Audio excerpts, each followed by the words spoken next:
करवा चौथ की व्रत कथा। बहुत समय पहले की बात है। एक साहूकार के 7 बेटे और उनकी एक बहन करवा करती थी।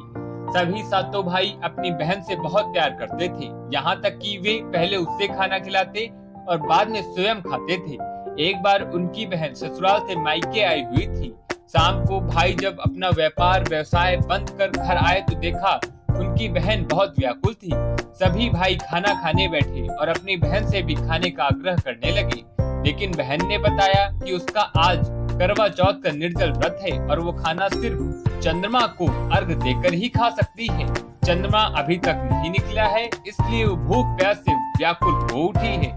सभी छोटे भाई को अपनी बहन की हालत देखी नहीं जाती और वो दूर पीपल के पेड़ पर एक दीपक जलाकर चलने की ओट में रख देता है। दूर से देखने पर वो ऐसा प्रतीत होता है कि जैसे चतुर्थी का चांद उदित हो रहा हो। इसके बाद भाई अपनी बहन को बताता है कि चांद निकल आया है, तुम उसे अर्घ देने के बाद भोजन कर सकती हो। बहन खुशी के मारे सीढ़ियों पर चढ़कर चांद को देखती है, उसे अर्घ देकर खाना खाने बैठ जाती है।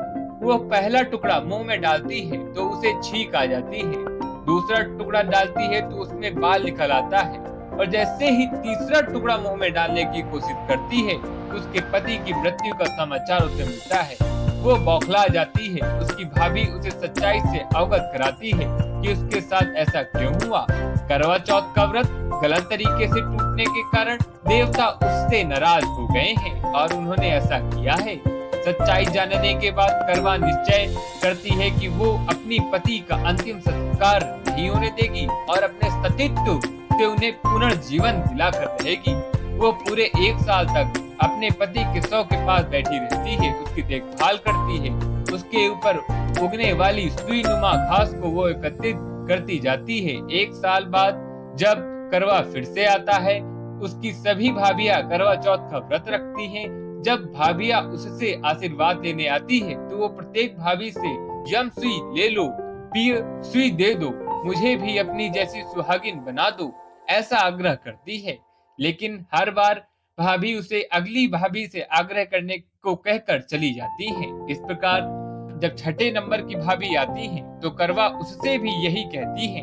यह भाभी उसे बताती है क्योंकि सबसे छोटी भाई की वजह से उसका व्रत टूटा था, अतः उसकी पत्नी में ही शक्ति है कि वो तुम्हारे पति को दोबारा जीवित कर सकती है। इसलिए जब वह आए तो तुम उसे पकड़ लेना और उससे यही बात कहना। ऐसा कहकर वो आगे बढ़ जाती है। सबसे अंत में छोटी भाभी आती है। करवा उनसे भी सुहागिन बनने का आग्रह करती है, लेकिन वो टाल मटोली करने लगती है। इसे देखकर उन्हें जोर से पकड़ लेती है और अपने सुहाग को जिंदा करने के लिए कहती है। भाभी उससे छुड़ाने के लिए नोचती है, खसोटती है, लेकिन करवा नहीं छोड़ती है। अतः में उसकी तपस्या को देखभाल कर भाभी पसीज जाती है और अपनी छोटी अंगुली को चीरकर उसमें से अमृत उसके पति के मुंह में डाल देती। करवा का पति तुरंत श्री गणेश कहता हुआ उठ बैठता है। इस प्रकार प्रभु की कृपा से उसकी छोटी भाभी के माध्यम से करवा को अपना सुहाग वापस मिल जाता है और श्री गणेश माँ गौरी जिस प्रकार करवा को चिर सुहागन का वरदान आपसे मिला है, वैसे ही सब सुहागिनों को मिले, ऐसा कहती हैं।